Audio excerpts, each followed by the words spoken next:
Mumbai सेंट्रलवरून ST वाहतूक पूर्ववत। मागील 3 महिन्यांपासून मुंबई सेंट्रलवरून एसटी वाहतूक बंद होती। मुंबई सेंट्रल एसटी स्थानकातील काँक्रिटीकरणाचे काम पूर्ण झाल्याने वाहतूक पूर्ववत। मुंबईतील कोस्टल रोडवर वेगाची जीवघेणी स्पर्धा। भरधाव वेगात गाडी चालवणं, गाड्यांचा आवाज करण्यासारख्या प्रकारांनी नागरिक हैराण। आतापर्यंत 3260 जणांवर वाहतूक पोलिसांची कारवाई। पुण्यातील खांदवेनगर परिसरात गुंडाच्या टोळक्याकडून एकाला बेदम मारहाण। खांदवेनगर परिसरात गुंडांची दहशत। मारहाणीचा व्हिडिओ सोशल मीडियावर व्हायरल। जुन्या नादुरुस्त 72 बसेस पुणे एसटी महामंडळ भंगारात विकणार। एकूण 72 शिवशाही आणि शिवनेरी बस मोडीत काढण्याचा पुणे एसटी विभागाचा निर्णय। येत्या 21 मार्च रोजी या 72 बसेसचा भंगारात लिलाव होणार। नाशकात पोलिसांचा संवाद होणार डिजिटल। यासाठी 10 कोटींचा प्रस्ताव दाखल।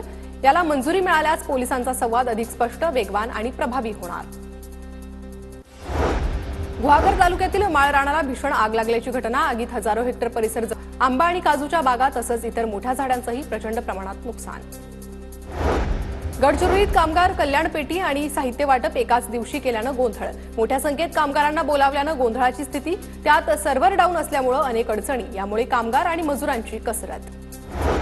तुळजाभवानी मंदिराच्या कामाची नूतन जिल्हाधिकारी कीर्तिकिरण पुजार यांच्याकडून पाहणी। मंदिराच्या शिखर बांधकामाच्या वादाच्या पार्श्वभूमीवर पाहणीला महत्त्व। कोल्हापूरमधील शिवाजी विद्यापीठाच्या नामविस्ताराचा वाद तापण्याची चिन्ह। विद्यापीठाचं नाव छत्रपती शिवाजी महाराज विद्यापीठ करण्याची हिंदुत्ववादी संघटनांची मागणी, तर शाहू सेना आणि पुरोगामी संघटनांचा नामविस्ताराला विरोध।